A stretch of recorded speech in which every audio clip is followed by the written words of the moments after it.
What's going on everyone, welcome back to another video. Tonight we're going to be doing a spec check on the Ek9 and Integra Type R Dc2, so stay tuned.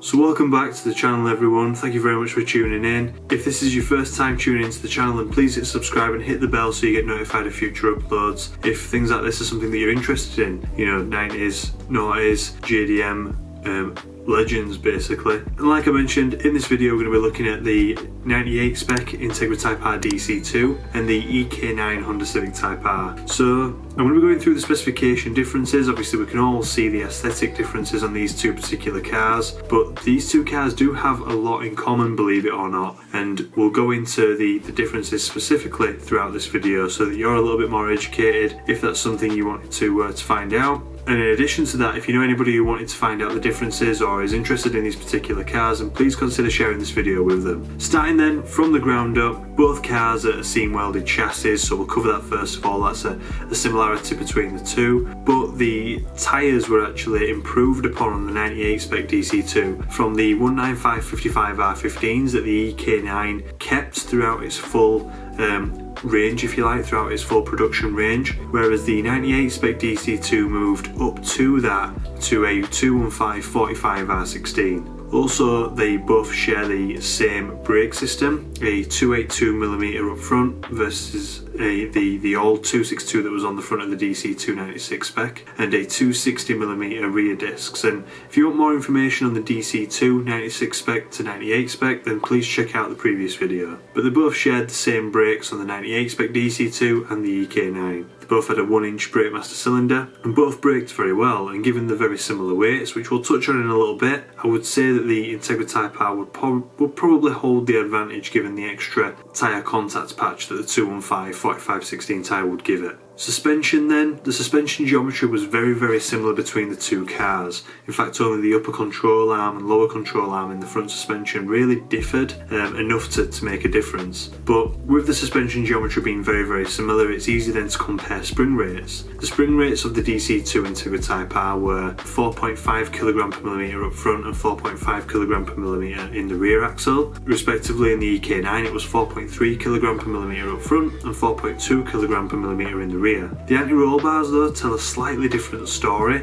with 25mm up front and 23mm in the rear for the Dc2 and 26mm up front and 22mm in the rear for the Ek9 Civic Type R. Now, with both cars weighing very similar amounts, my gut feeling is that they made the front anti-roll bar stiffer to try and reduce oversteer and try and introduce a little bit more understeer and keep the balance of the car and the Ek9, because the slightly higher roof line, and specifically how high we'll go into in a little bit in comparison to the Dc2, but the slightly higher roof line and also slightly longer roof line with the larger rear windows and the hatch on the back being slightly higher and giving the rear possibly a slightly higher centre of gravity, that might be what the engineers were trying to combat in giving the front anti-roll bar a slightly stiffer bar up front on the Ek9. Weights then, the Dc2 Integra Type R weighed 1080 kg, so just under 1.1 tonne, and then similarly the Ek9 weighed 1060 kg, 40 kilograms under the 1.1 tonne mark. So both very light cars, just over the 1 tonne mark as far as metric kilos are concerned, and both, you know, respectively lightweight for the amount of size that they, you know, for the size of the cars that they are, but very much like the cars of that particular era. Going into the drivetrain then, both cars were fitted with a limited slip differential. Both cars had very similar gear ratios, although the 4th and 5th gear ratio in the Dc2 was actually lengthened and the final drive ratio shortened in the Dc2,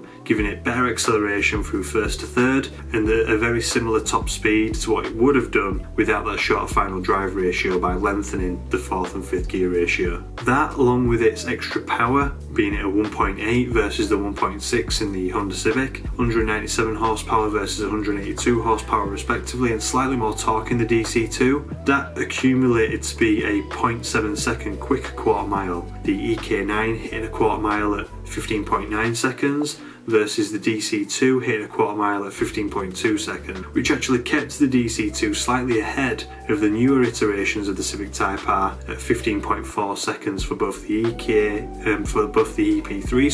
and the FN2 respectively. The centre of gravity on both models, the DC2 actually had a slightly lower centre of gravity thanks to a 30mm lower roofline. Now both cars did share the same length engine, being the heaviest component within the entire chassis. The engine itself was shared block height wise by both chassis, and that's because, as I touched on in the Ek9 and EM1 comparison video, the Ek9's engine is pretty much a de-stroked B18C, which is why it gets a lot higher horsepower in comparison to the normal B16A, despite it having the same displacement. But you know, it does come with that slightly longer block, and yeah, obviously the higher power thanks to the internals, slightly higher compression ratio, more aggressive cam profiles, slightly large throttle bodies, things like that aided it from its 160 horsepower, you know, original for the 1.6 B16A to the B16B 182 horsepower. So that in summary is everything that differs the DC2 98 spec Integra Type R and the Ek9 Honda Civic Type R. Both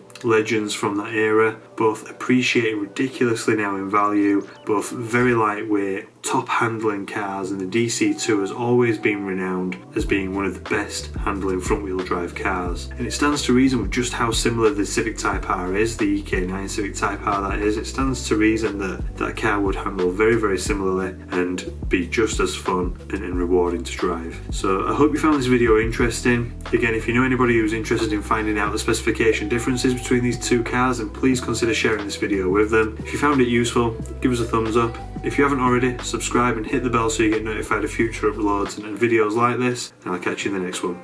Bye for now.